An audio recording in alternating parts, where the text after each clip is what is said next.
Good morning, everybody. Good morning. The MIT Gospel Choir will have another song to sing for us this morning. We would appreciate your full and undivided attention as we listen. Thank you very much.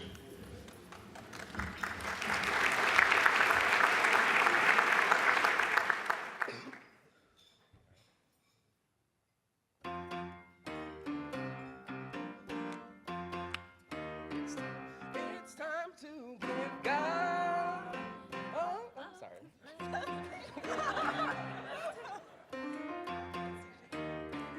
It's time to give God all of the praise.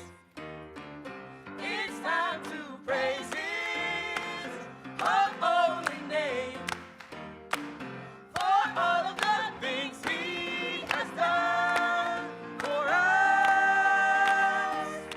Everybody give Him all the praise.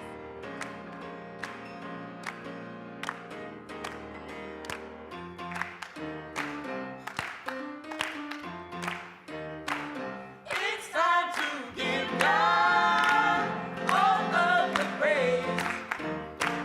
It's time to praise His holy name for all of the things He has done for us. Everybody give Him all the praise. For His goodness, His mercy, and His favor, He is worthy of the praise. For His goodness, His mercy, and His favor, He is worthy of the praise. For His goodness, His mercy, and His favor, He is worthy of the praise. God is worthy.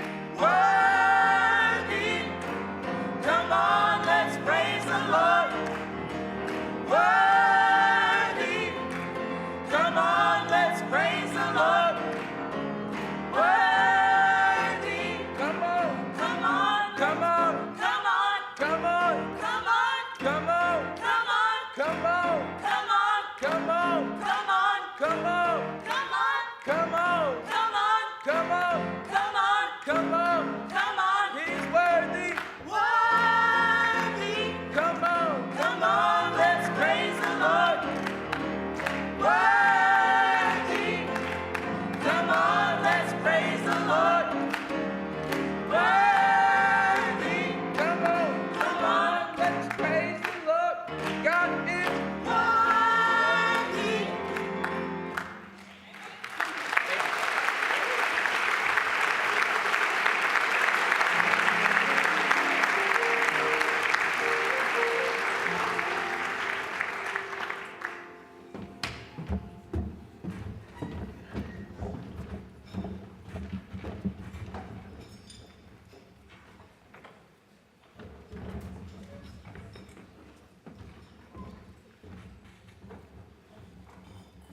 Good morning. My name is Pedro Polanco. I'm a student, a first-generation student here at MIT who comes from the Bronx in New York. And thank you. And this year, I am a senior studying mechanical engineering. I will be your master of ceremony for today's celebration. Please join me in thanking MIT Gospel Choir one more time.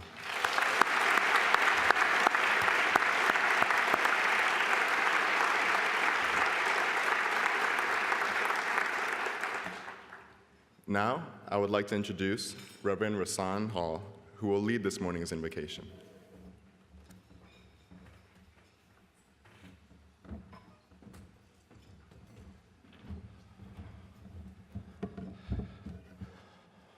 Good morning. Let us center ourselves in a moment of prayer out of respect for all faiths and religions. God, your work is messy. But you have called us into the mess.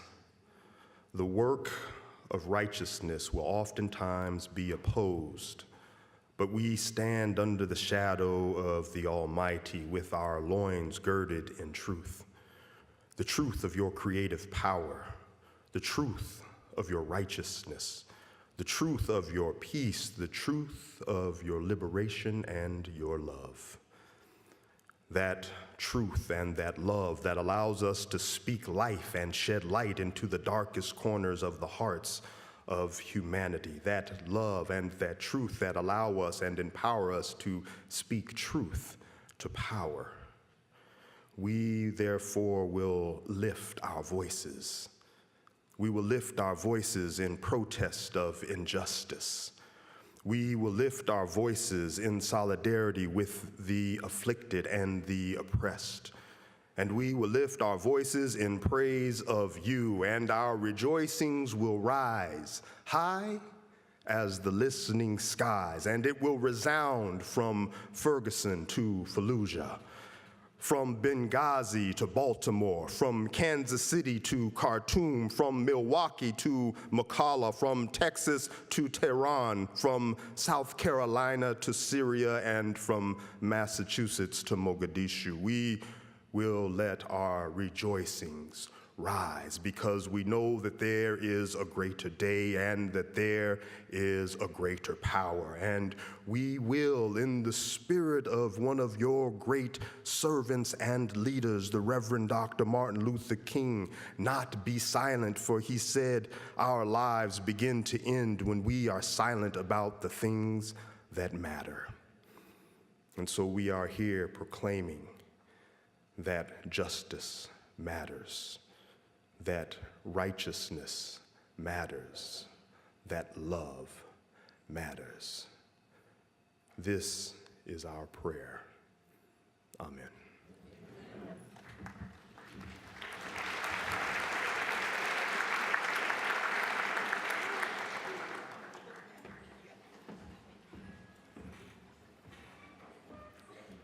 Thank you, Reverend Hall.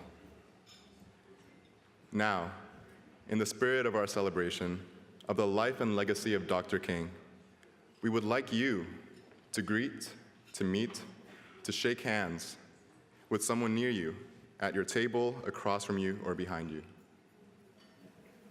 I invite you to go forth now.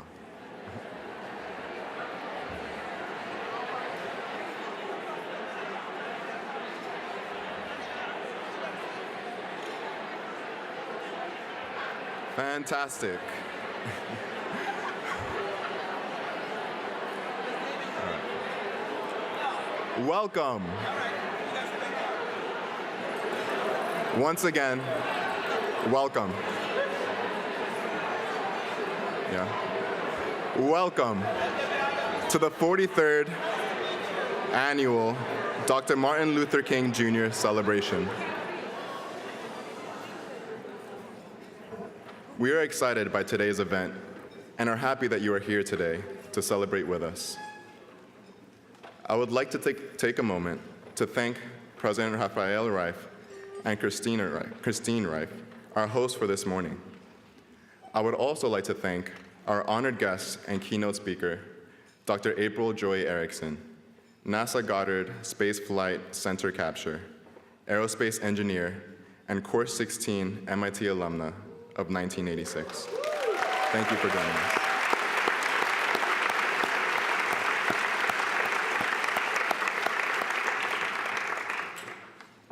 Tonight, at a special dinner, the MLK Junior Leadership Award winners will be honored. We are very pleased to recognize these individuals and groups who embody the ideals of Dr. King in service to the community.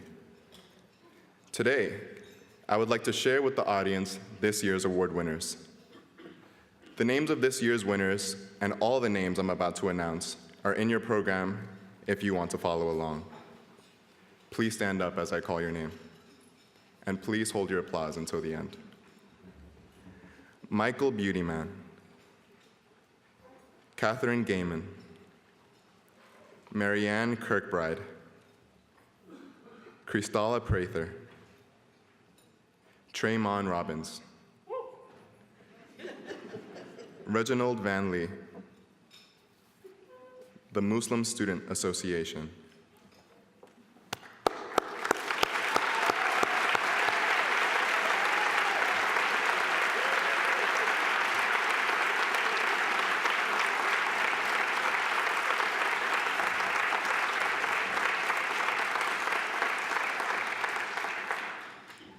Now I would like to recognize the 2016-2017 MLK Visiting Professors and Scholars.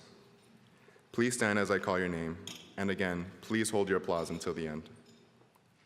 Kishona Gray, Ryan Hind, Ryan Preston Roeder, Stephen Richardson, Kenneth Reeves, and Jacqueline Taylor.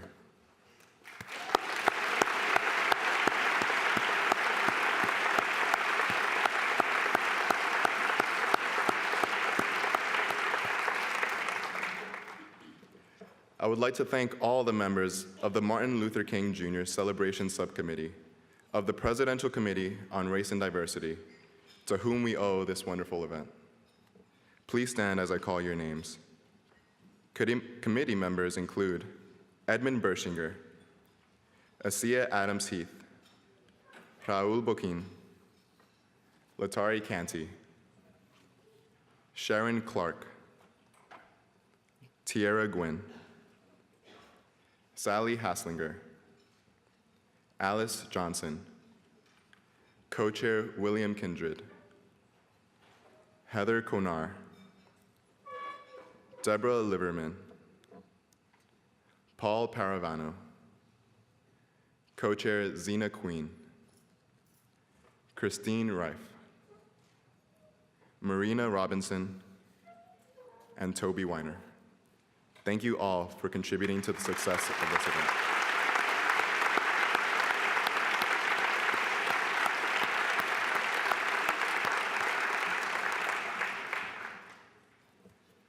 The theme for this year's celebration is Lift Your Voice.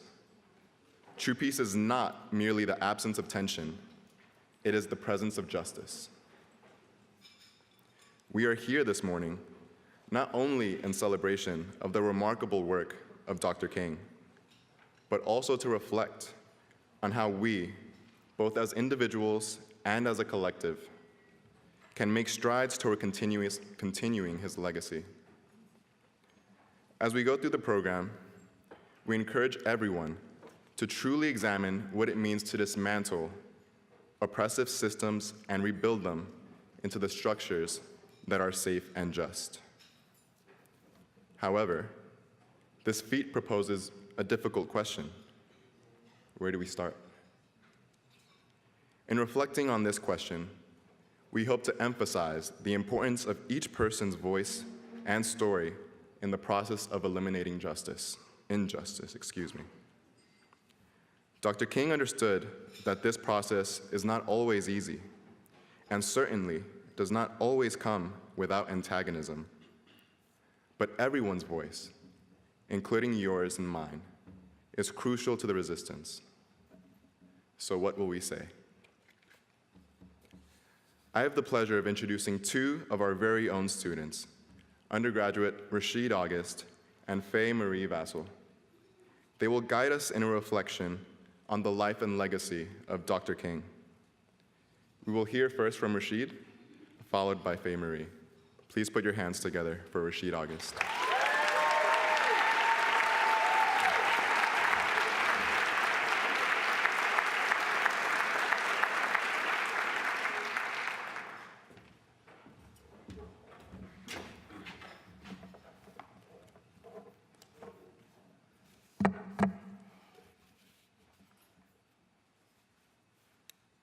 You guys look great.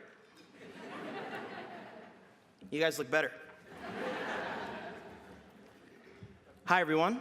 My name is Rashid August, and I'm a senior here at MIT studying nuclear science and engineering and double majoring in physics. Our theme today reads, "True peace is not merely the absence of tension, it is the presence of justice."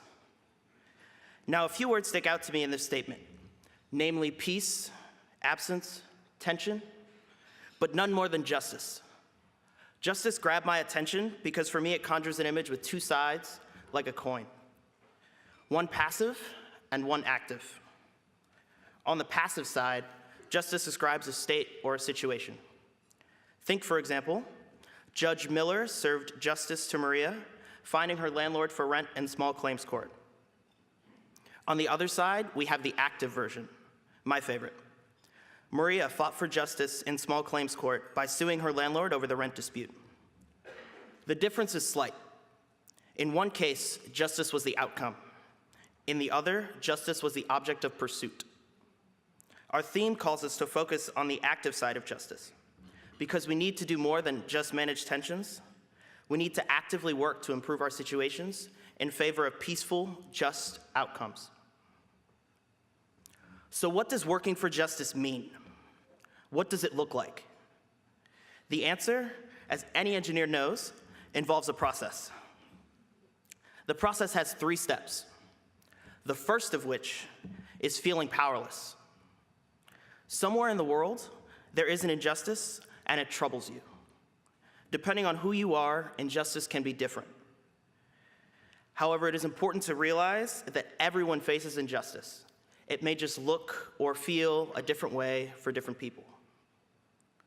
Now, if you're me, you might get asked to produce an MIT ID to board a tech shuttle at Kendall Square, not even a 5-minute walk from here. You can wear your MIT hat on your head, an MIT sweatshirt on your chest, your Men's at Manu crest on your torso, but the color of your skin is clearly the obstacle, as folks without colored skin, regardless of dress, will be waved right on, no problem. Now, it could be raining in Kendall Square. Class could start in 5 minutes across campus. And so I'd still use my brass rat hand to fish out and flash my MIT ID and feel the weight of racism penetrating through my MIT meritocracy. Swallow my spit, take my seat, and keep it moving. And right then, I can't help but reflect on injustice. Does it affect just me? Just people different like me? The people told again and again you deserve equal treatment, but being denied the equality promised them? As I said, this experience of feeling powerless is not unique to me. 2016 was especially difficult for a lot of people. Everyone had their different reasons, but deep feelings about the elections were common. Understandably so, the same weight of hateful rhetoric and injustice took its toll on these feelings on my college campus, on my home, on my MIT. Regardless of political position, my MIT needed healing and support on November 9th. As many of you remember, the usual buzz of the Infinite Corridor was lulled. Heads hung, and I heard the somber march of students through the hallways. Hundreds of them, and you could probably hear a pin drop. The tension was even visible. Each person was half present, with either their eyes puffy and red or glazed over. And it hurt me to see so many people I know suffer and not be able to tell them it'll be okay. Because even though it might be reassuring, it might not be true. Today is not November 9th, MIT, so I can offer you more than open arms for consoling or attentive ears for listening. I have step 2. Find a community of change makers. Chances are your issue is not as unique as you'd think. You are not and have never been alone in your pain. There are others before you, above you, and around you with experience in the same issues who will always have insight and solutions. Last year, students across the country appeared on my Facebook timeline, going viral, sharing painful experiences of hate and indifference on college campuses. At peer campuses like Yale, safe spaces were brushed off by tenured professors who labeled students as too sensitive. The president of the University of Missouri sat passively as swastikas, vandalism, and hate speech reigned on campus for months. And at MIT, things were silent. Now, the story of injustice towards underrepresented students at predominantly white institutions is historically well documented. But I was inspired by two new responses that allowed me to find my own community of changemakers. First, students across America compiled lists of actionable items for their respective universities to improve campus climates. Second, my president, Raphael Reif, came to sit with Black undergraduate and graduate student leaders right over there in the BSU lounge and asked for such a list himself. Now, as I said, others before me, above me, and around me had experienced mistreatment for their minority aspects of their identities, but the difference in my case was clear. After our meeting with President Reif, I had step 2 in mind, and with some help, I looked for my own community of changemakers at MIT. We sought different kinds of opinions from students, alumni, faculty, staff, or anyone who would listen. We spoke in the dining hall, student lounges, and literally knocked on office doors. But it was pretty nerve-wracking to showing up to new spaces and meeting experienced professionals. Mind you, these are folks who have years of experience greater than or equal to the amount of time I've spent on this earth. But we were determined to find people who could help us make a better world at MIT. I specifically remember the first time we had a meeting with MIT Institutional Research. Now, we take our research very seriously at MIT. We like the numbers and the data points. And institutional research records all of MIT's survey results dealing with topics from student life to faculty parking. So basically, they do the data for us data people. Now, walking into this meeting, I'm practicing a whole spiel in the mirror. My heart's beating, my palms are sweaty. I walk in the office expecting office-type business people buzzing around like bees with no time to listen. And instead, I'm greeted by a few people around an office table. No bees in sight, and the whole situation is oddly calm. One turns to me and says, "Hi, I'm Lydia, Director of Institutional Research." And I freeze up, forgetting the whole spiel, including my name. She says, "And you are?" And now the heat is on. And in my head, I'm saying, this is a test, and I'm about to fail, but I studied for this question. And so I rambled through everything, and the whole time, Lydia and her team were listening intently. I finish, but she's still looking at me with an almost sage-like concentration. And I'm thinking I've said something wrong. But in the most grandmotherly way possible, she adjusts her glasses, looks at me across the table, and says, "You look like you haven't eaten today. Would you like a clementine?" Okay, a clementine. And just like that, it turned out I was worried for nothing. And the office staff offered help and more fruit just as naturally as Lydia. Institutional research patiently answered questions, listened to my thoughts and feelings, respected our feedback, and kept our vitamin C levels up the whole time. This way of collaborating really struck me as the power of community. It is a model for how building a case for justice should be. By talking to the changemakers with the most experience, the most institutional memory, we were able to improve our ideas efficiently and speedily. Now, we went back and forth. We could add a question to this survey. We can't do that without eliminating another question. And eventually, we reached a consensus for a group of questions to tell us how to create a better and more inclusive MIT. I felt empowered in the process, like I had a valued contribution to making our ideas, our compromises, and our solutions real. Well, real enough for an 8x11 sheet of paper. But more importantly, these people took the time to become my MIT community of changemakers. And we were able to take our ideas out from abstract space and put them on the sheet of paper. And taking these ideas off the page and bringing them to life is step 3, which I like to call, do the damn thing. Step 3 is perhaps the most straightforward. You just do the things that you said you were going to do in step 2. Step 2 makes justice explicit. It puts it into words, You answer questions like, what do you want, and how do you get there?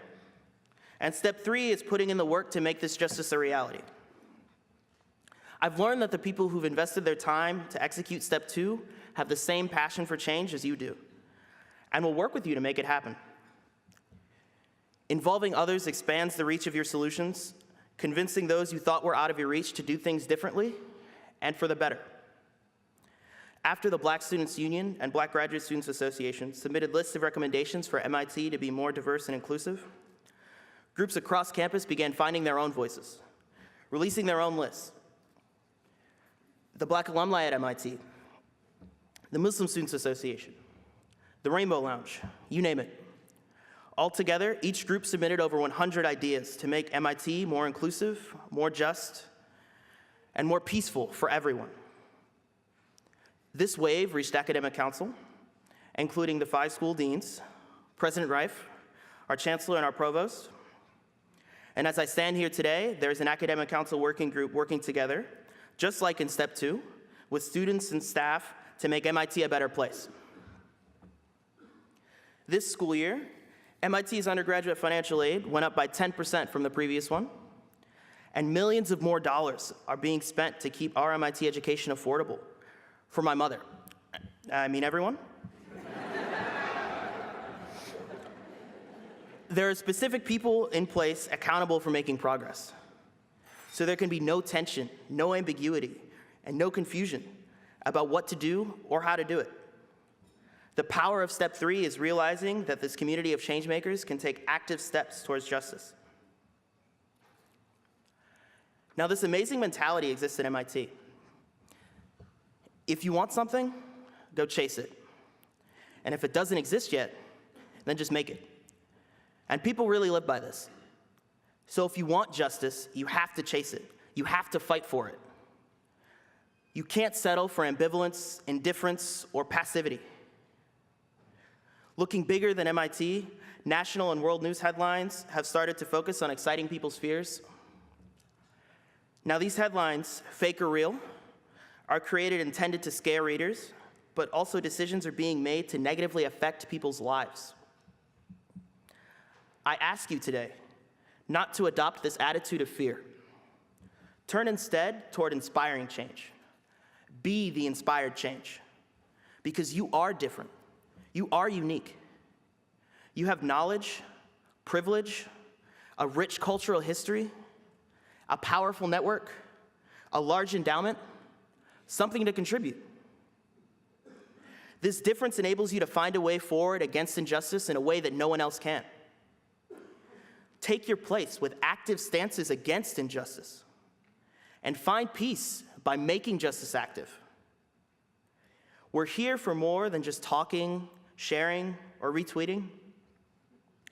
We can get actively involved and do more to impact change, to fight for justice, to create peace.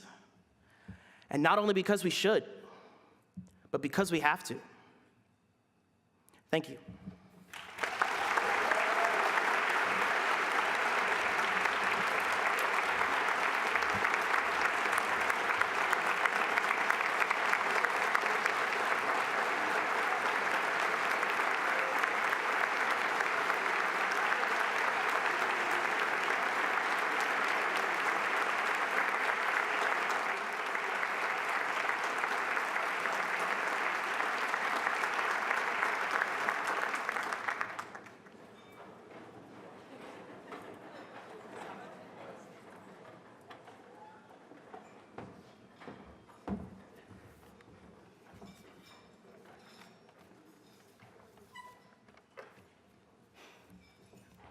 Good afternoon. My name is Faye Marie Vassell, and like Pedro, I am also from the Bronx, New York.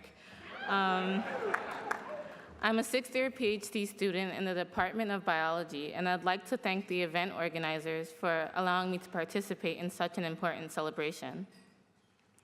While preparing for today's celebration, I found myself reflecting on how the political and social changes that have come about in response to the 2016 election drive home the great importance of this year's theme. As such, as I stand here before you all today, I must admit that I was worried that I would not be able to prepare a reflection that would adequately honor Dr. King's legacy, considering the threats to justice and equality that we might have to fight against in the coming years. I also found myself reflecting on the fear and uncertainty that crippled me days after the election, and to my dismay reemerged during the first weeks of this presidency.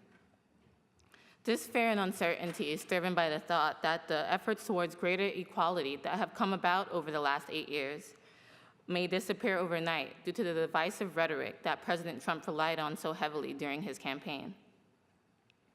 Because of these unsettling possibilities, now more than ever, my upbringing has driven home the importance in remembering that no man or woman is an island unto themselves, for we are stronger when we remember that we are all connected. As Dr. King eloquently expressed in his historic letter from a Birmingham jail, anyone who lives within the bounds of the United States can never be considered an outsider, for whatever affects one affects all. Once again, whatever affects one directly will affect all indirectly. During my first year of grad school, it became increasingly evident to me that forming connections with others, whether they share your own story or not, is crucial to creating communities where inclusion of diverse peoples and tolerance of diverse opinions is truly possible. Early on in my first year, if you were to ask me about my journey to MIT, I would have said that my story was like that of everyone else around me, and in many ways it was. Like many of my classmates, my first year was academically and personally one of the most challenging years of my life. One of the most challenging years of my life, for the rigor of the coursework forced me out of my comfort zone. Yet, in many ways, my first year was actually quite different than that of my peers, as it brought about much self-reflection. I started to recognize that the social atmosphere of MIT and life in the greater Boston area was at times less hospitable to diversity and in some ways less progressive than what I was accustomed to in my hometown in New York City. The weightiness of this reality left me feeling isolated.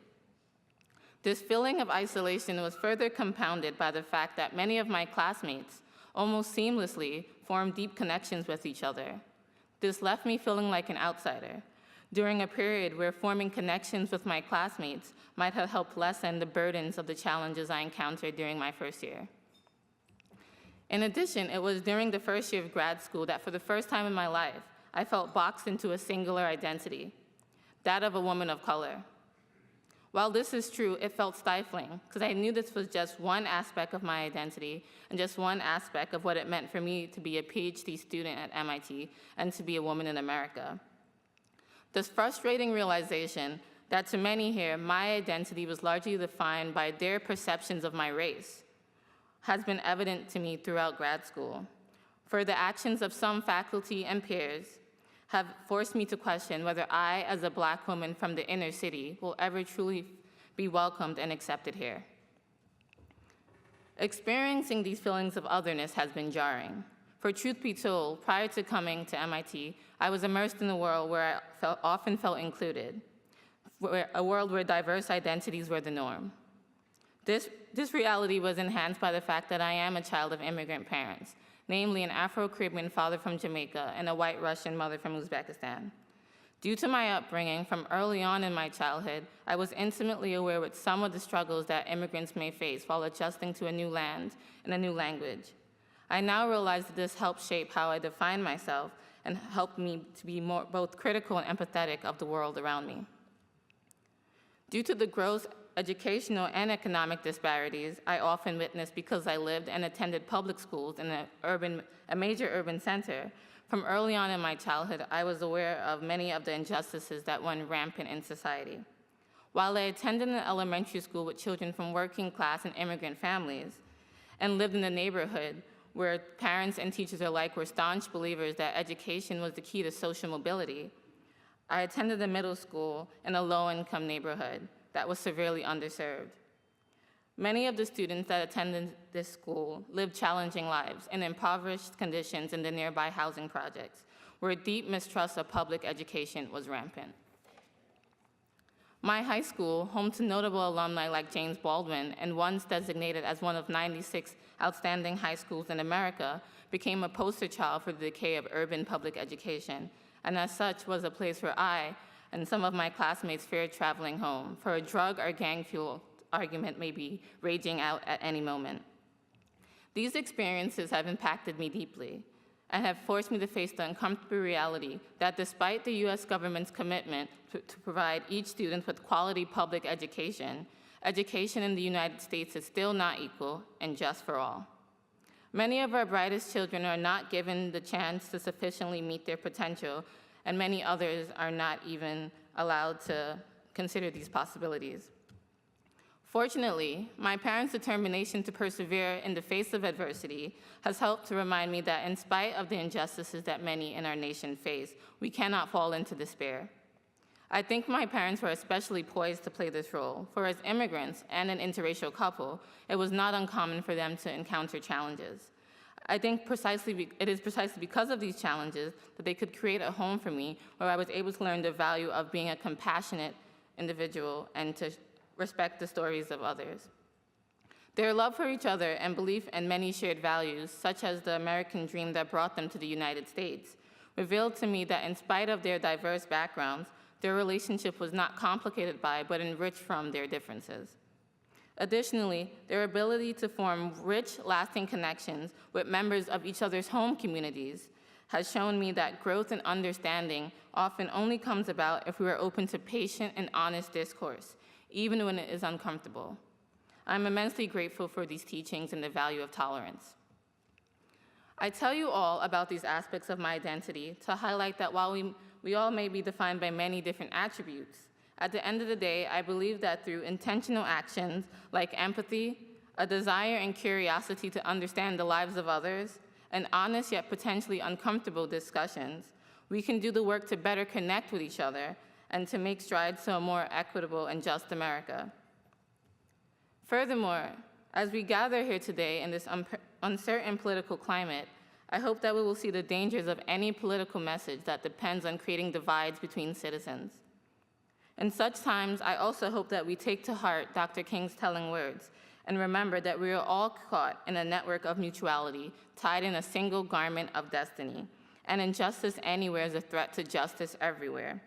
So friends, I ask you to remember that we are all connected and to never forget that there is immense power in taking action against injustice that threatens to undermine our unity.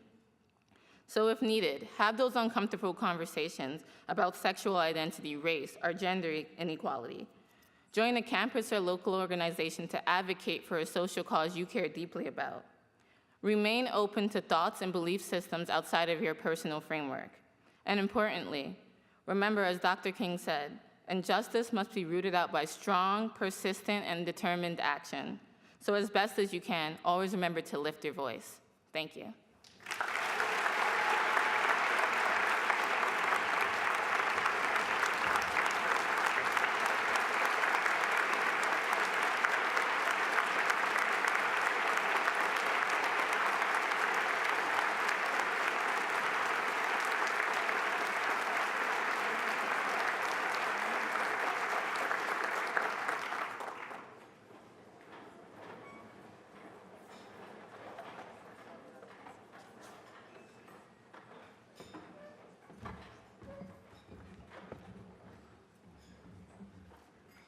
Once again, I would like to thank both Faye Marie and Rashid for their thoughtful and perspective remarks, and for letting the words and ideals of Dr. King be heard once more.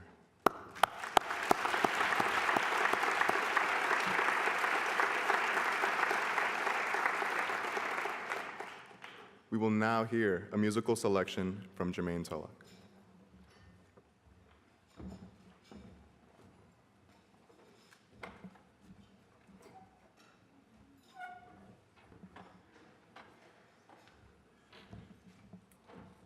Good morning, everyone. One of my favorite quotes from Dr. Martin Luther King Jr. is, "The ultimate measure of a man is not where he stands in moments of comfort and convenience, but where he stands at times of challenge and controversy." So with this song by gospel artist Donnie McClurkin, I urge you to, despite your present circumstance, to stand.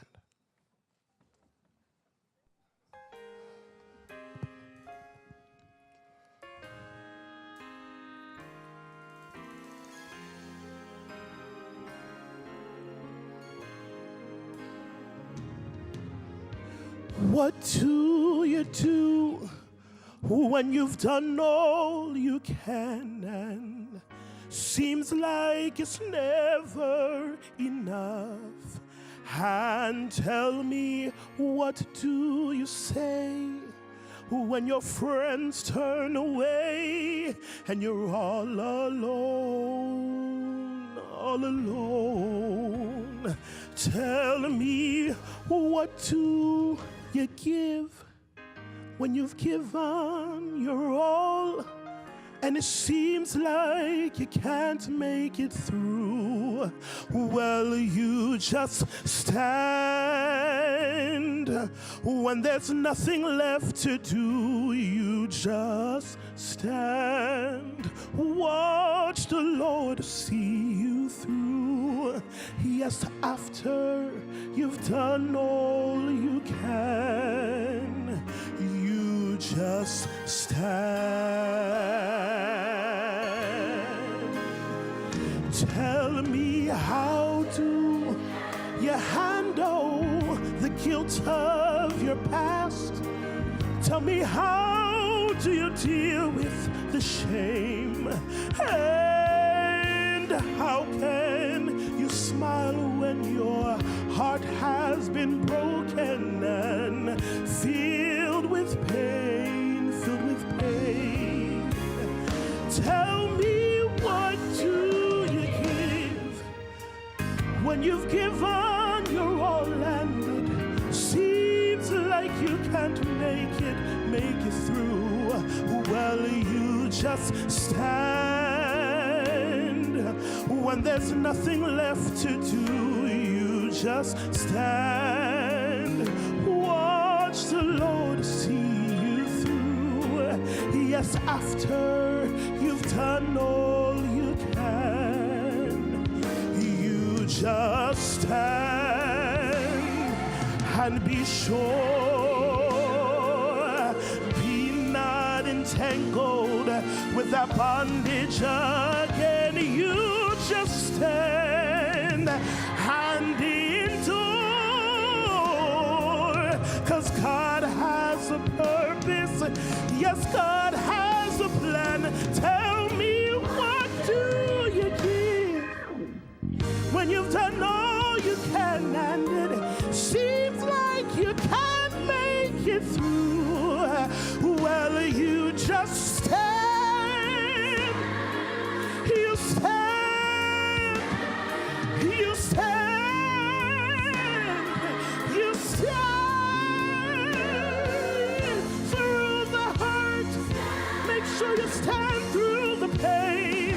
You stand through every heartache and stand through the rain. Don't give up. No, don't give in. Oh, keep on fighting because you're gonna win. Stand, stand, stand.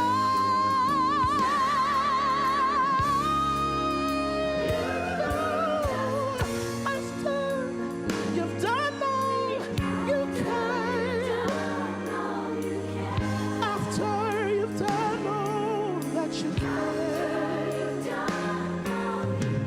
you prayed and cried, you cried and prayed, you cried and cried, you cried and you prayed and cried and after you've done all you can, after you've done all that you can, after you've done all you can, after you've done all that you can, after you've done all you can,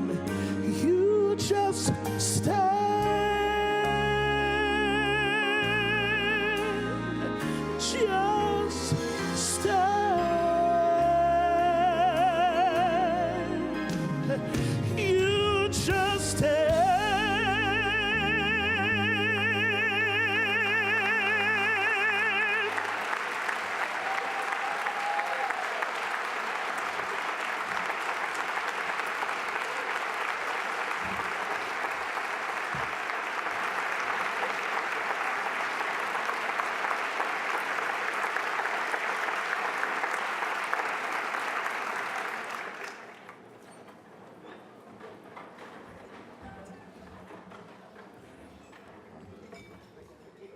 Thank you very much, Jermaine, for that very uplifting song.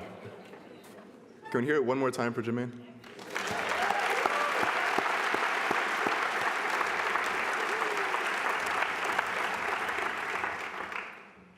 It now gives me great pleasure to welcome the 17th president of MIT, Rafael Reif, who will speak to us first and then introduce our keynote speaker.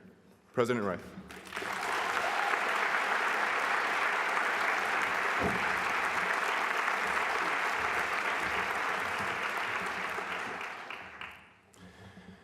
Good morning, everyone.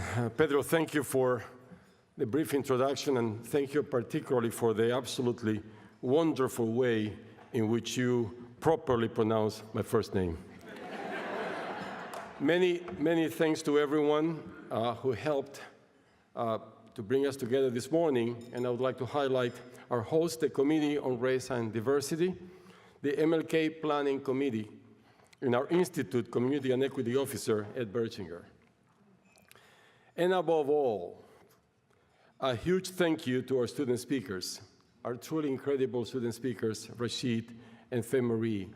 I'm sure I speak for all of us here to tell them both that you make me and you make all of us at MIT extremely proud. Thank you.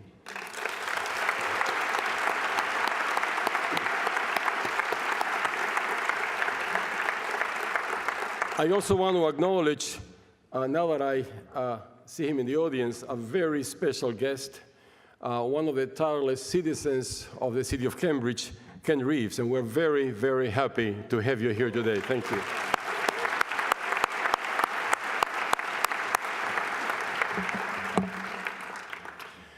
When we came together a year ago, I spoke with admiration and excitement about a new effort inspired by the remarkable leadership of the BSU and the BGSA to make our community stronger and more inclusive. That effort, as you heard earlier from Rashid, led to the creation of the Academic Council Working Group on Community and Inclusion. Since then, this team of student, faculty, and administrative leaders has helped drive important progress, and I'll highlight a few of them. This year, MIT recruited Dr. Karen Singleton to spearhead MIT Medical's mental health and counseling service, and I understand Dr. Singleton is with us this morning. Are you somewhere? There she is. Karen, thank you for joining us. Thank you. Karen is a recognized leader in providing multicultural mental health care, most recently at Columbia University. And this year, MIT Medical further deepened its expertise in race-based trauma by adding 3 additional clinicians. Our orientation for all of the graduates now includes an important new interactive session on diversity facilitated by 30 specially trained faculty and staff. To help inform our decision-making, we're gathering and posting new diversity-related data, from the senior survey to new diversity dashboards for students, faculty, and staff. The provost asked all departments to develop and post a statement of departmental commitment to health, diversity, and inclusion. And nearly all the statements are either posted or in the final stages. And finally, as Rashid mentioned this morning, MIT's financial aid budget is on the rise, showing a 10.4% increase for this past year alone. In making these gains, in making this significant progress, this team has made MIT stronger and better for all of us. So please join me in expressing our appreciation for their dedication and their leadership.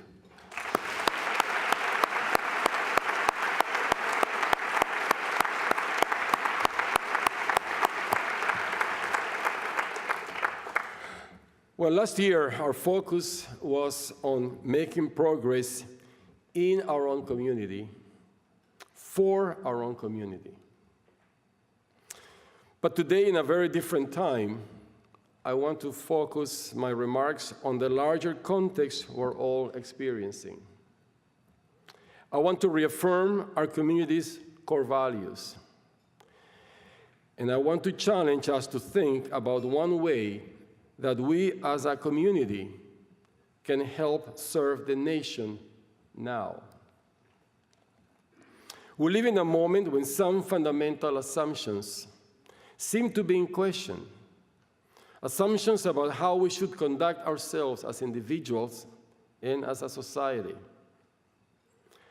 At the most basic level, even familiar standards of decency and open, respectful discourse are no longer something we can take for granted. In that context, I would like to try to articulate a few of the unwritten rules of our own community so we can reflect on them together.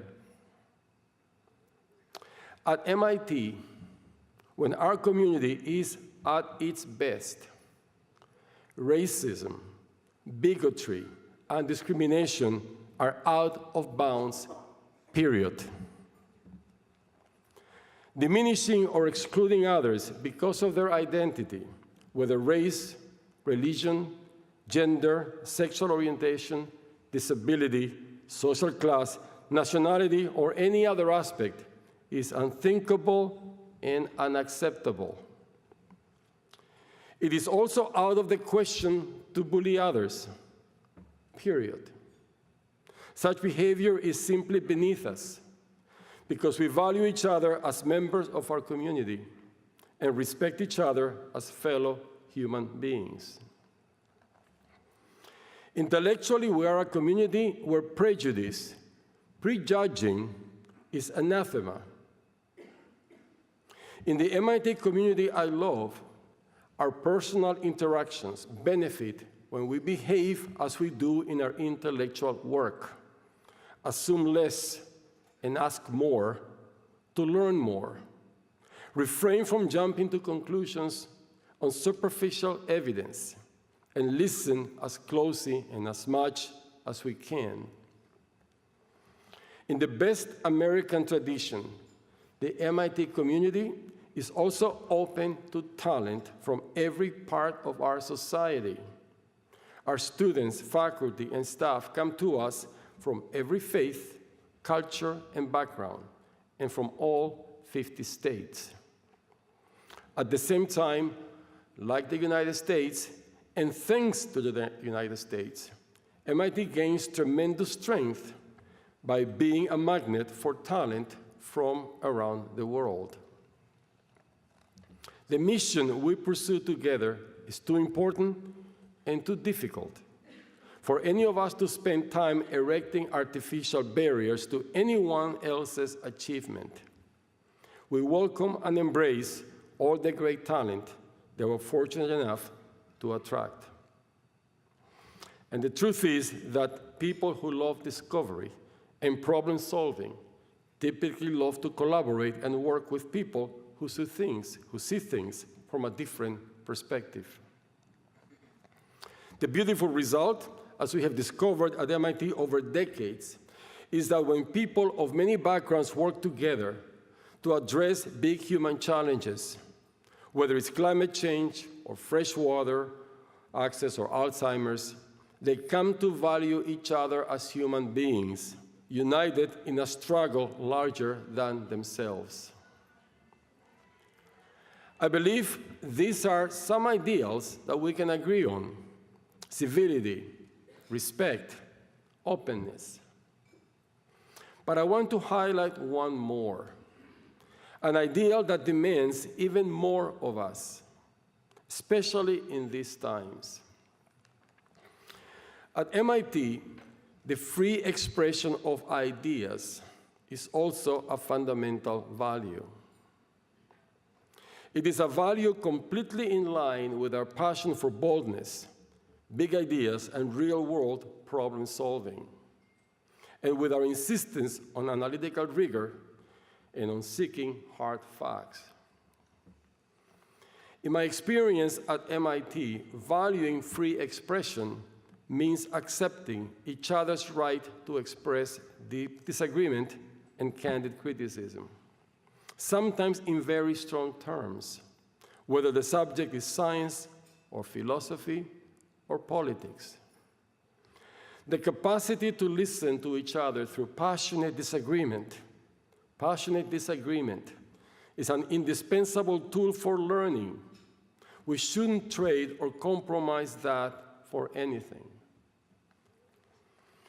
As long as such arguments are governed by mutual respect, they are part of how we make each other smarter and wiser.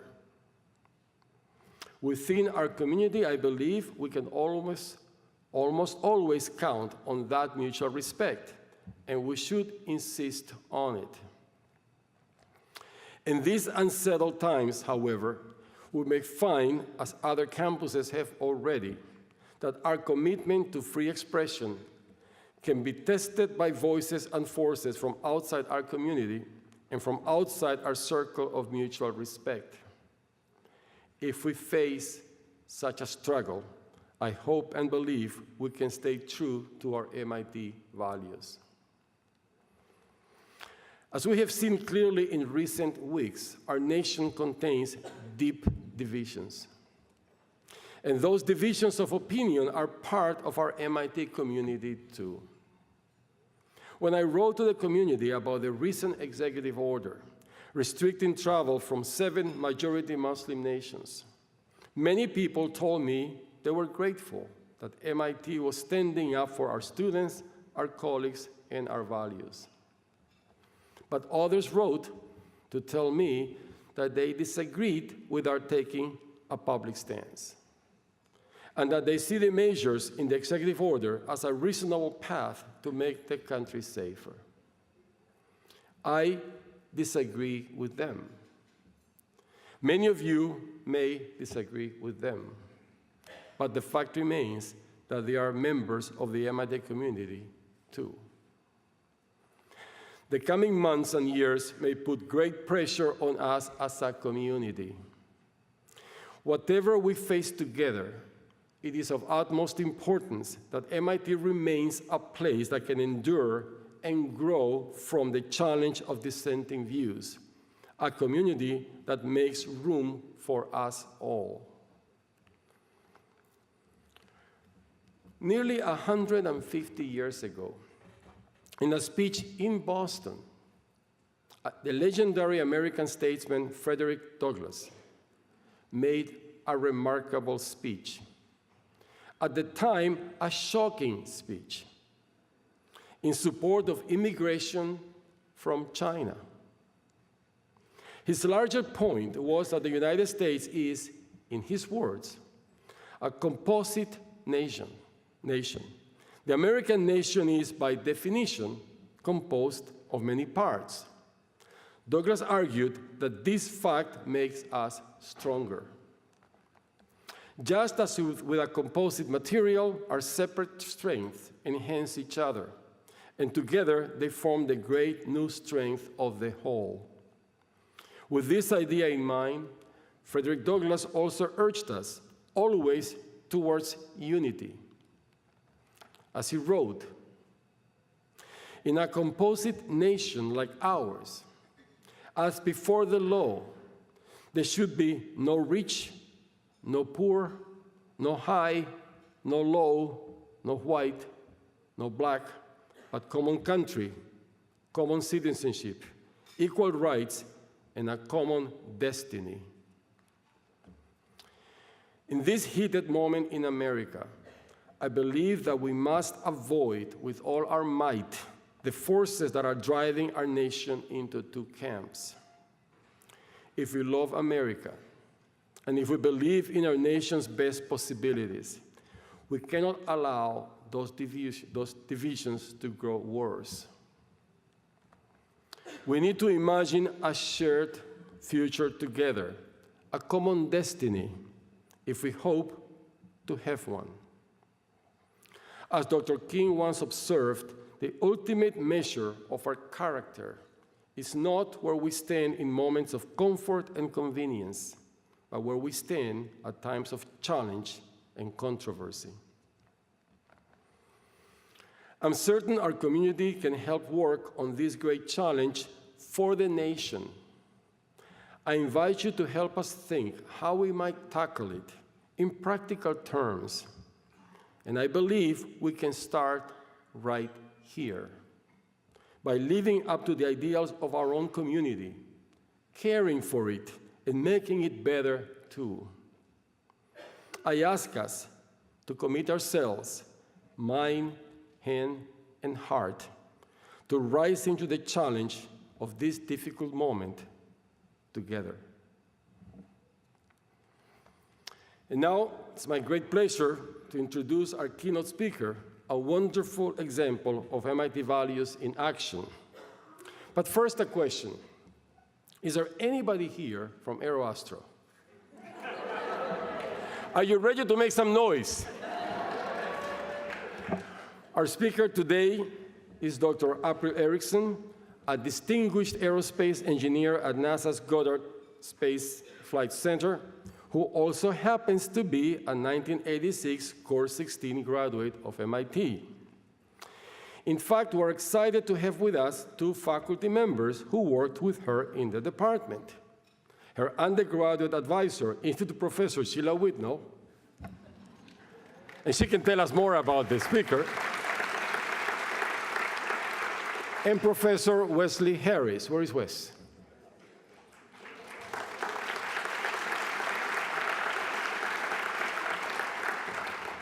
Dr. Erickson was the first woman and the first African-American woman to earn a PhD in mechanical engineering from Howard University, and the first African-American woman to receive a PhD in engineering at NASA Goddard.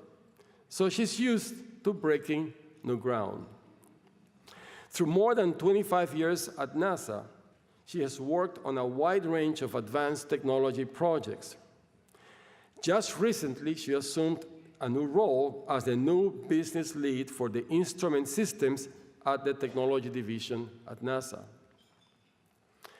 Among her many honors, in 2015, if you don't listen to any more of what I'm talking about her, listen to this one. Among her many honors in 2015, Business Insider ranked Dr. Erickson 8th on its list of the most powerful women engineers in the world.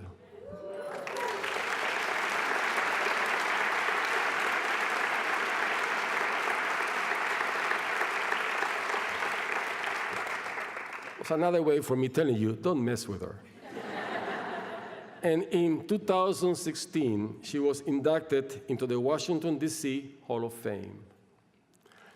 According to those who knew her best at MIT, Dr. Erickson is very intense, very focused, and very, very caring. In particular, we're grateful for her service to our community. As a member of the Industrial Advisory Council of our Office of Minority Education, she often comes back to campus to mentor young women and students of color considering aerospace careers. And in the process, she inspires us all. As one of her admirers put it, April is a true MIT product and a true credit to MIT. So please join me in welcoming our keynote speaker, Dr. April Erickson.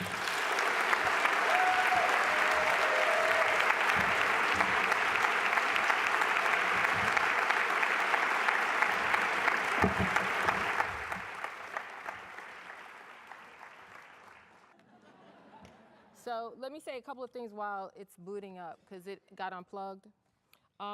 So I felt the students' message.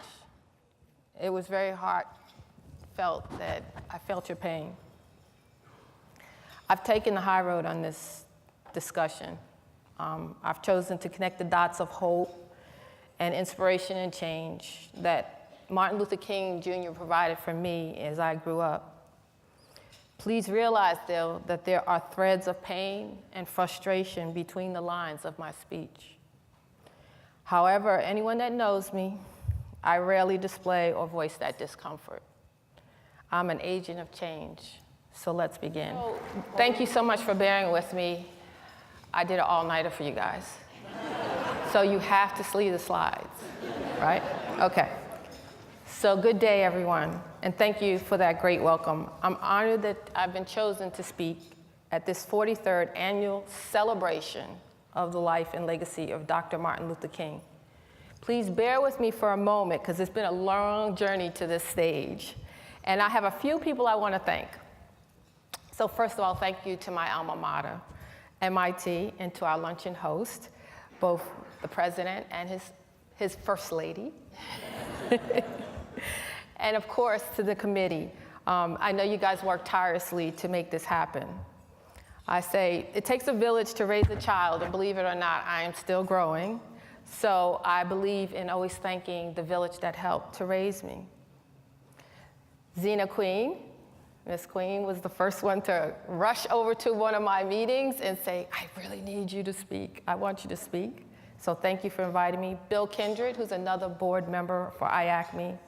And Sharon Clark, who with the, I don't know, hundreds of emails back and forth to get this logistics right. It's not easy getting a government traveler here. Then special gratitude to my family, who are right here. My aunties, Michelle and Carol, and a good friend of mine, Sherry, is here as well. And there are lots of other families and friends from the community of Cambridge. So thank you for coming. It's really special to see you guys here.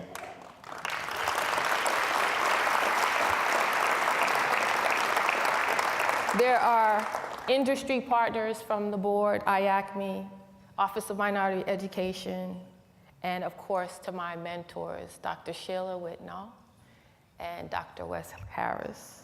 And I don't know, I couldn't find where's Wes? Is he hiding back there? He's in the back. He's hiding. I got my hug earlier. And I'm hoping, I have a couple of MIT mentees, so every year I mentor students. I'm also one of those people who I do the interviews for pre-freshmen, so I get to know them that well as well. And I run the mentoring program at Goddard, so we have an MIT mentoring program. I'm hoping maybe that the coaches from the basketball team because you know, I was a baller back in the day. And so Sonia said she might stop through, and Larry Anderson, so I see them quite regularly. I just want to express my sincere gratitude for everyone for showing an interest in coming out to break bread together in honor of Dr. Martin Luther King Jr. I realize that there are only 86,000 seconds in a day, and that you're sharing some of those today's most precious moments with me. Next slide. And I'll be saying that because I don't have I'm used to clicking. Today's theme of Lift Your Voice is a powerful statement that could be followed by even more powerful action. As I prepared to share my thoughts today, I searched for statements made by Dr. King that resonated with me. My appreciation for his thoughtfulness, his eloquence grew by bounds. You will hear them sprinkled throughout my delivery. However, I struggle with how correctly to speak on a statement. True peace is not merely the presence of tension, it's a presence of justice. I feel the tension, don't you? It makes me uncomfortable to have to still speak about the injustices in our country. But as Martin said, the ultimate measure of a man is not where he stands in a moment of comfort and convenience, but where he stands at times of challenge and controversy. It is no secret that I'm a champion for Mother Earth, inclusion of diversity, and educational opportunities for all. I stand before you accepting that challenge, as I have in the past and will continue to do in the future. Next slide. For many of us, we remember Dr. Martin Luther King Jr.'s famous speech, "I have a dream For some of us, there is a poignant vision of that dream that was inspired by his words during the March on Washington for jobs and freedom. Unfortunately, his calls for an end to racism in the United States and for civil rights and economic rights then are still pertinent today. Next slide. As a little girl, Dr. King's words fostered a dream where I was not judged by the color of my skin. Reflection of that realization of my dream, some might think that about 35 years ago, I began my journey as an aerospace engineer as I walked onto the MIT campus. However, I know that that journey started much earlier, probably at the tender age of 4.5, as my mother walked me down to our Brooklyn, New York neighborhood school, PS 81. My mother had me recite pertinent information to convince a school official that I was a bright young child that should be enrolled in kindergarten early. That following year, my mother enrolled me in a busing program that took me way across the city to attend a better school in a predominantly white neighborhood. And throughout my pre-collegiate years, I journeyed many, many miles to schools like that. Thank you, Mommy, for your foresight and wisdom. As Martin would say, faith is taking the first step, even when you don't see the whole staircase. Next slide. My time spent at MIT was academically challenging. I did not find easily a close bond with my classmates. My athletic pursuits of varsity basketball were not always rewarding and often tiresome. I recall many a late night when studying alone in my room at East Campus and Senior House, shout out, I could not keep my eyes open a moment longer. And at that moment, I would look above my desk at a poster my younger sister and my mom had brought me. Can you hit the slide? It was a collage of great women figures in the African-American diaspora: Sojourner Truth, Harriet Tubman, Rosa Parks, and Mary McLeod Bethune. I often reflect on how others before me were able to achieve academic engineering excellence from meager and humble beginnings. I would challenge myself and say, how can I not persevere? Some were thwarted and left with a dream deferred. I think, how can I not forge on and persist until I succeed at being the best that I can be? Next slide. The feats of my Egyptian ancestors in architecture, agriculture, spherical trigonometry, algebra, analytical geometry, calculus, geodesy, astronomy, aeronautics, navigation, engineering, metallurgy, and medicine often go unheralded and are usually shrouded in silence. My ancestors continue to posthumously play a role in inspiring my dreams and achievements. Next slide. I have been called a giant in science, and if that is the case, it is only because I stand on the shoulders of my forefathers. I'm particularly thankful to my ancestors for all their help and inspiration in getting me here today. Hopefully, many of you find inspiration for your dreams through the accomplishments of your ancestors as I do. Next slide. Alex Haley once said his father used to say, if you see a turtle sitting on top of a fence post, you know he had help getting there. Next slide, please. My dream of being someone who makes a positive impact on the world, and a rocket science that has been on a long, arduous one that has only been possible through the love and support of my community of networks ranging from Brooklyn, New York, Cambridge, Massachusetts, Washington, D.C., MIT, Howard University, National Technical Association, National Society of Black Engineers, and NASA. I consider myself to be extremely fortunate to have been able to acquire the various degrees and awards and accomplishments in my life. Many times I have faltered, but I've been lucky to have a giving and inspiring family. My lifelong MIT mentors, Dr. Sheila Whitnall, Dr. Jim Gates, and Dr. Wes Harris, are leaders of the professoriate and true practitioners, as Dr. King states. The function of education is to teach one to think intensively and to think critically. Intelligence plus character, that is the goal of true education. This has truly been the example that they have set. I applaud them for having been very encouraging, inspiring, and guiding throughout my lives. Your legacies will live on through so many of your students. Next slide. As I pondered my successes in developing aerospace tools and technology to help mankind, I took the trip down memory lane. I have watched history unfold before my eyes. I realized, next slide please, how fortunate I am to have people like Dr. King and Rosa Parks who have made an impact so that I could be all that I could be. Dr. King even had an impact in the browning of the aerospace industry ranks. Next slide. I would like to share a story that Nichelle Nichols often tells. Nichelle's story starts with an unplanned meeting of Dr. King. She tells of an exchange where she and he both remark on how each one are their biggest fans. At the time, she was portraying the role of Lieutenant Uhura, Chief Communications Officer on Star Trek Enterprise. Any Trekkies out there? At the time, she portrayed, hit the button again, portrayed the role of Lieutenant, oh, I said that. She then mentions to Dr. King that she was planning to leave the show, explaining that she wasn't under contract and was ready to go back to furthering her dream of dancing in Europe. Dr. King shared with her how it was one of the few TV programs that he would let his children watch. Yeah, think back then, right? And that it's primarily because of the positive role she played as the communications officer. This technical role was so unlike the typical maid's roles that many women of color prior to her had played in movies and on national television. Nichelle says that she then reconsidered leaving and went to discuss it with Gene Roddenberry, the writer and executive producer. It is stated that Gene Roddenberry was determined to make the crew, the Star Trek crew, racially and culturally diverse. And he promised Nichelle and George Takei just that. He worked it out that Nichelle was paid as a daily walk-on. Ironically, she made more money that way.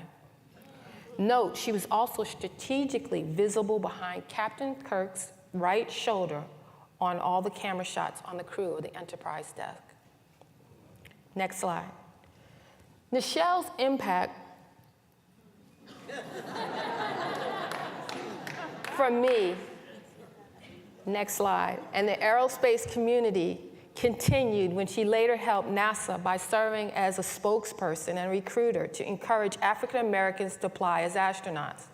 Those efforts led to the successful acceptance of Major Dwight Lawrence, Colonel Guion Bluford, MIT's own Dr. Ronald McNair, Colonel Frederick Gregory, General Charlie Bolden, former administrator up until a few weeks ago of NASA, and Dr. Mae C. Jemison into the astronaut corps. Next slide.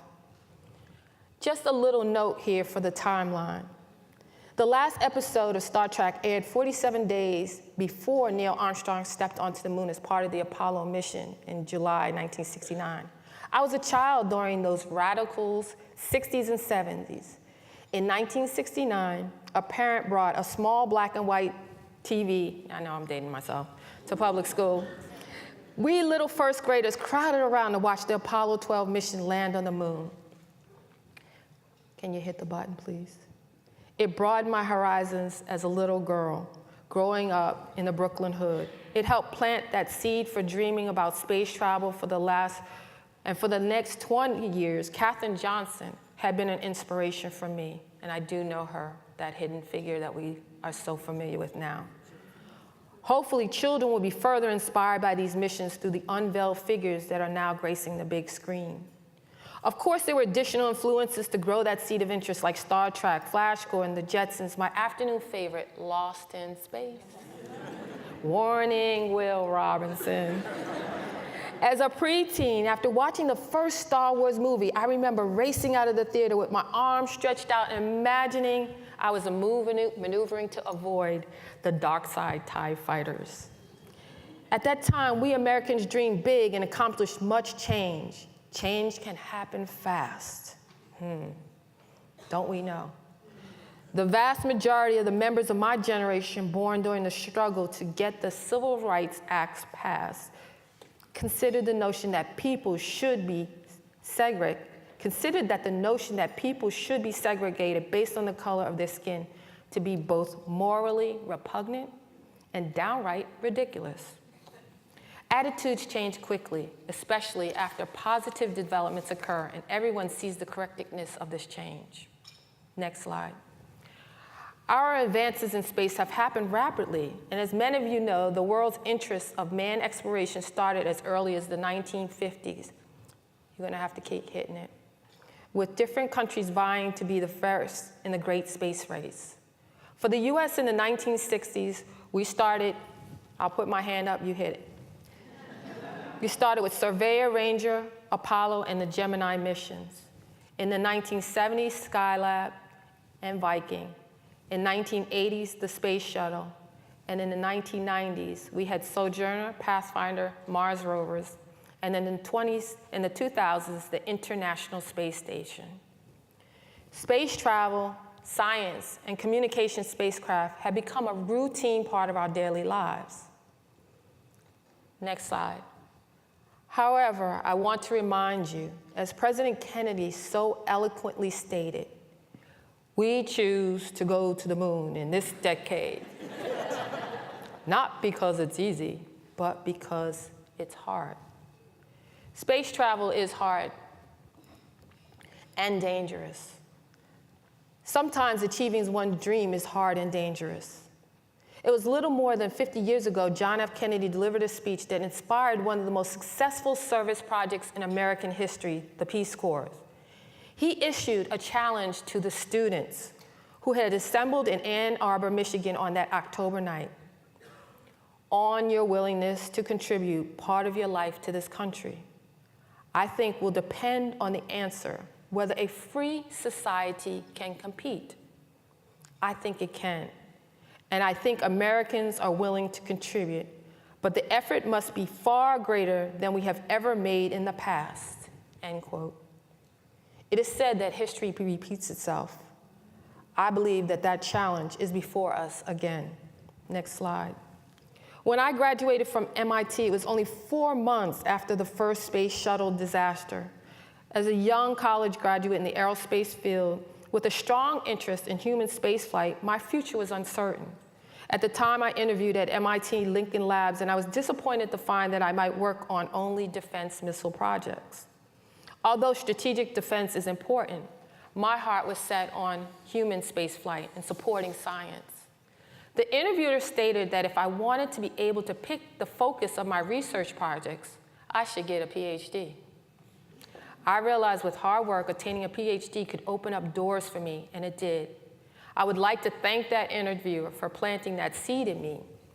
My collegiate research experiences as a student nurtured my growth and trainings for aerospace as an aerospace engineer, rocket scientist. I fueled my desire to explore space. Next slide. When I left this institution, I went on to graduate school at Howard University in Washington, D.C. Not Harvard, because that's what everybody kept asking. Did you say Harvard? No, I said Howard.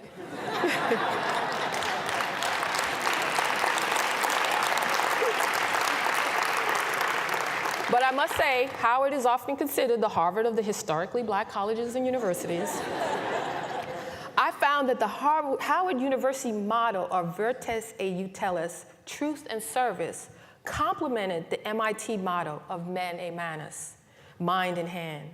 For clarity of that latter, it is stated that this means blurring the boundaries of the theoretical and practical, knowing not only the concept behind something, but also how to apply it and create value of the world.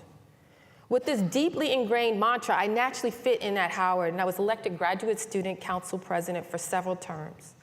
During that time, I thrived as a positive, impactful leader for my fellow graduate students.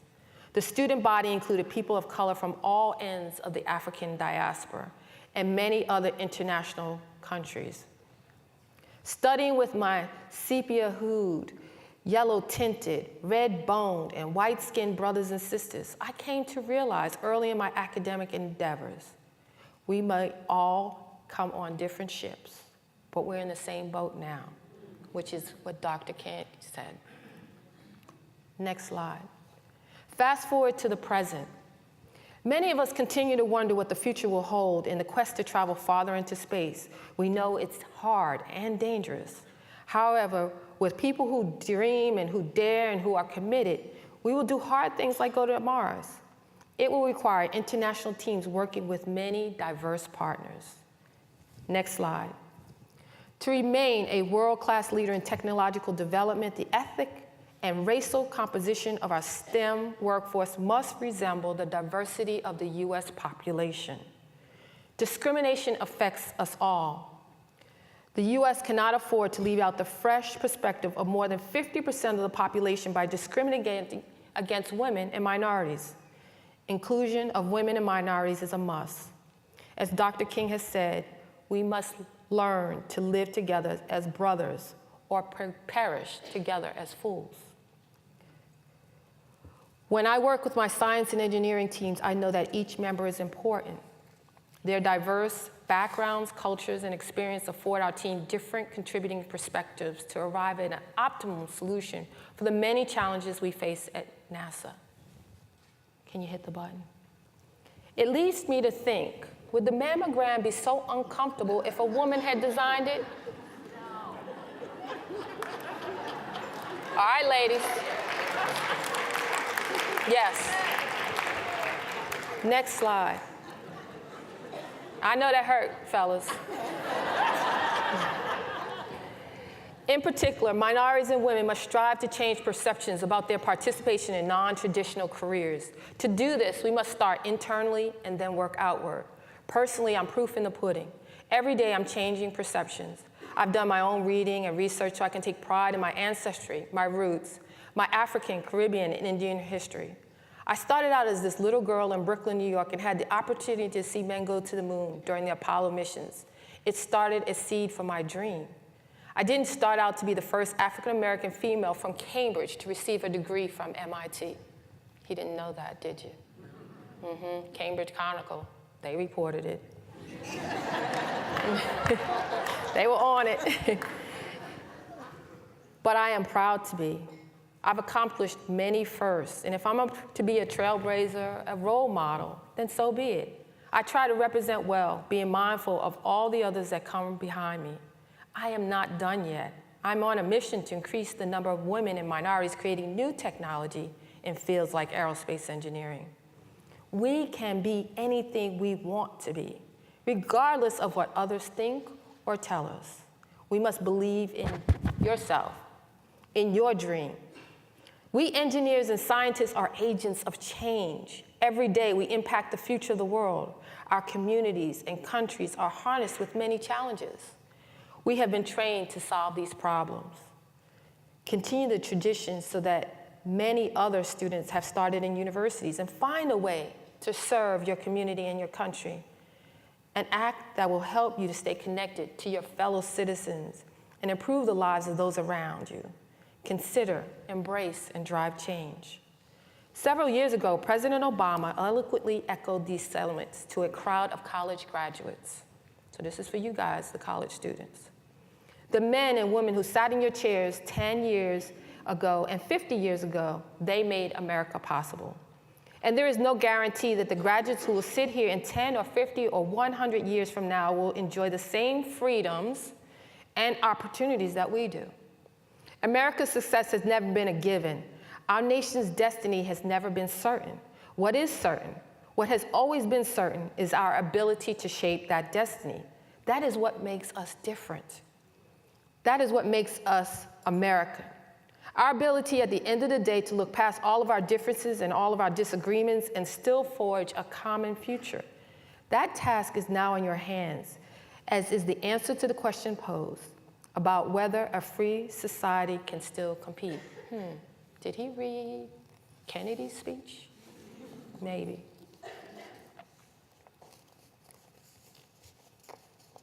Bear with me one moment. I believe in you and your willingness to contribute to this country as past generations have. I, like Dr. Martin Luther King Jr., President Kennedy, and President Obama, still believe we can compete and succeed. Next slide. I'm truly fortunate that I have a position at NASA. Can you hit it real quick?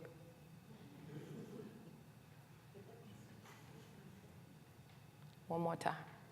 There we go. that I can promote and support the development of new technology that unlocks the mysteries of science.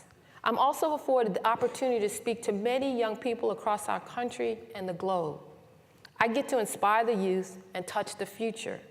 Who could ask for a better job? Next slide. Complex space missions require many people working together to achieve that goal. To my course 16 people over there. Note, the International Space Station research facility has been occupied since 2000 only through the partnership of 17 different countries. Next slide. It is my experience, one more time. It is my experience as an innovator that when diverse ideas collide, it sparks innovation toward optimum solutions. Next slide. Many astronauts have looked back at the Earth in all of its majesty. They have said they see no borders, no walls, and no barriers. Okay, you can see the Great Wall of China. Okay, but let's embrace that thought. Please remove your internal barriers to embrace the differences and capabilities of each other. Next slide. As displayed by the Star Trek crew here, let's embrace Gene Roddenberry's dream, vision of diversity in space. For us to go to Mars, we will need everybody now and in the future. Okay, I know I'm probably preaching to the choir, but I'm gonna say it anyway. We must work together across the differences of our skin color, gender, languages, and cultures, which are just artificial boundaries that we impose. Women, minorities, and everyone must continue to work together for us to remain technically competitive. Please realize we are transcending this journey together, a dream to make this world a better place. Next slide. We have gone from developing microtechnology to nanotechnology, and a nanometer for the non-techie types is anywhere from 100 to 10,000 times smaller than the diameter of your human hair. These developing technology will enable us to work on the atomic level. We are building CubeSats. I visit the lab, President Reed, to say, which are satellites that are the size of a coffee cup to maybe the size of a large shoebox. Next slide. I want to end with this thought. Imagine this, there is a bank which credits your account each morning with $86,400. It carries over no balance from day to day, allows you to keep no cash balance, and every evening cancels whatever part of the amount you failed to use during the day. I heard that, What would you do? I say, draw out every cent, of course, right? Well, everyone has such a bank. Its name is time. Every morning it credits you with 86,400 seconds. Every night it writes off as a loss whatever that amount you have failed to invest to a good purpose. It carries over no balance. It allows no overdraft. Each day it opens a new account for you. Each night it burns the records of the day. If you fail to use the day's deposit, the loss is yours. There's no going back. There's no drawing against tomorrow. You must live in the present on today's deposits. So I say, invest it so to get from it the utmost in health, happiness, and the warm feeling derived from helping others be the best that they can be. We must make a difference now. We only have the present because our future is not promised. I'll take that moment from the quote that Dr. King says, "The time is always right to do what is right." I add, there are always many challenges that occur every day in our world. I put this on my Facebook page, by the way. In our world, in our nation, in our states, in our cities, in our neighborhoods. The time is always right for us to do right. Feel empowered to do your part. Although it's important to lift your voice, I feel it is not always about the get out and protest. Imagine if we smiled at each other more. We were respectful of everyone. We worked together and not against each other. We all actively participated to create the environment we want. Wow. How powerful is that? I see that vision every day. Can you see it? Changing this world to be a better place starts with me and you. I believe I'm an agent of change. I ask you to get up and out to help each other. We all capable of making an impact.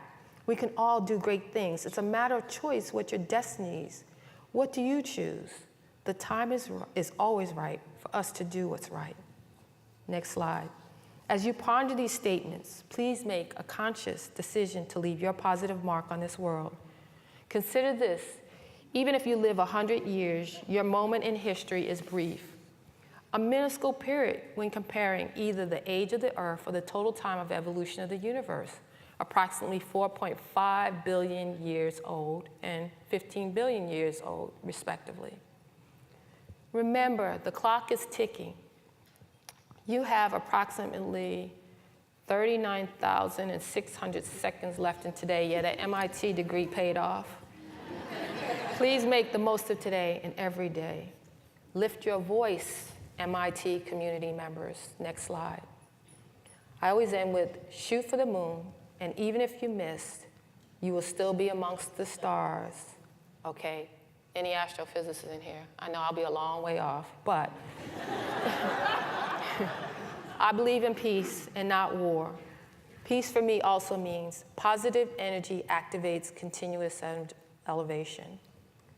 Last slide, please. True peace is not merely in the absence of tension, it's in the presence of justice. Make this place a better place. Help our children, for they are the future. Thank you. Thank you.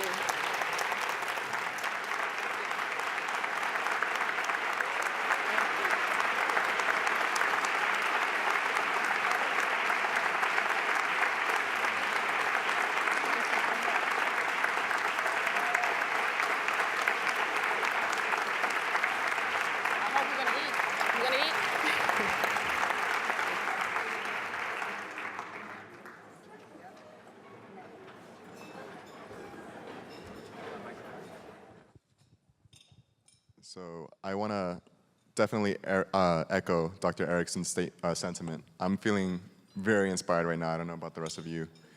Kind of in that vein of where do we begin, I have one announcement as a suggestion for all of you if you're interested in going ahead with this fight. So here we go. As last year's MLK Award recipients, Fossil Free MIT and the BSU have a continued sense of duty to help tackle issues of equity and justice. Therefore, together with other partners across campus, they will be spearheading a forum on racial and environmental equity and justice.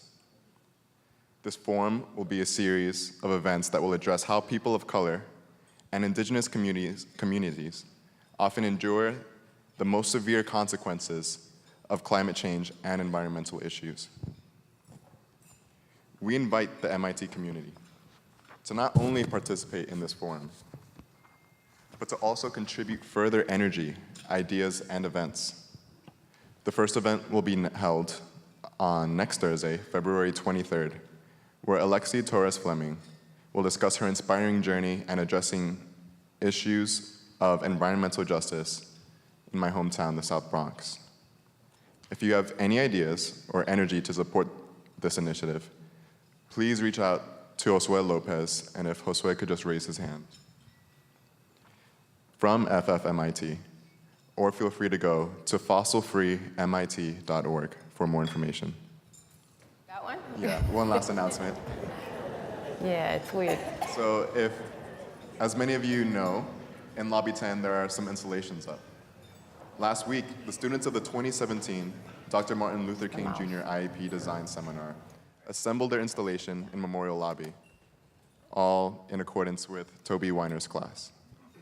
We invite you to review the exhibit from now until the end of the day tomorrow in Memorial Lobby. So if you haven't already seen it, they're all great. Okay.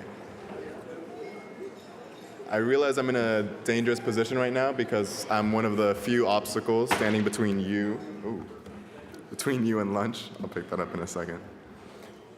But I have one last announcement. First, can we please give one more round of applause to Dr. Rachel Erickson.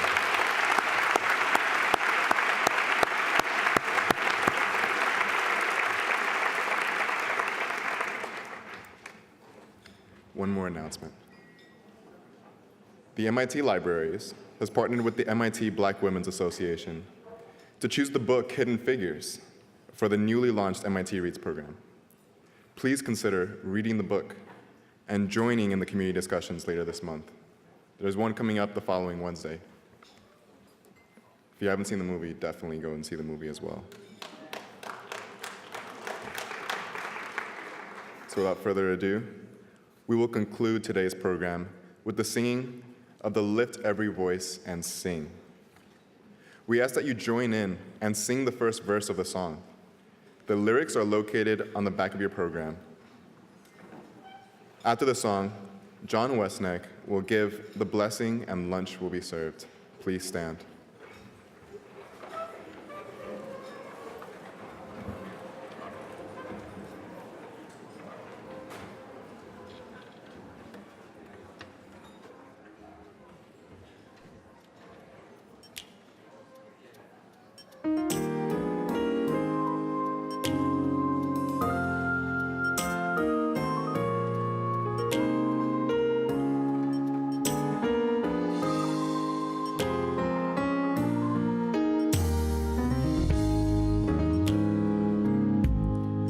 Lift every voice and sing till earth and heaven ring, ring with the harmonies of liberty. Let our rejoicings rise high as the listening skies. Let it resound loud as the rolling sea. Sing a song full of the faith that the dark past has taught us. Sing a song full of the hope that the present has brought us.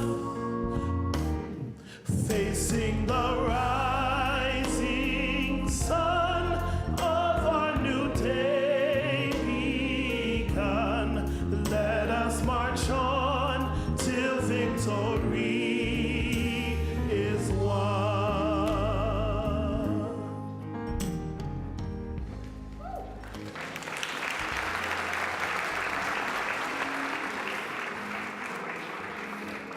Let us pray.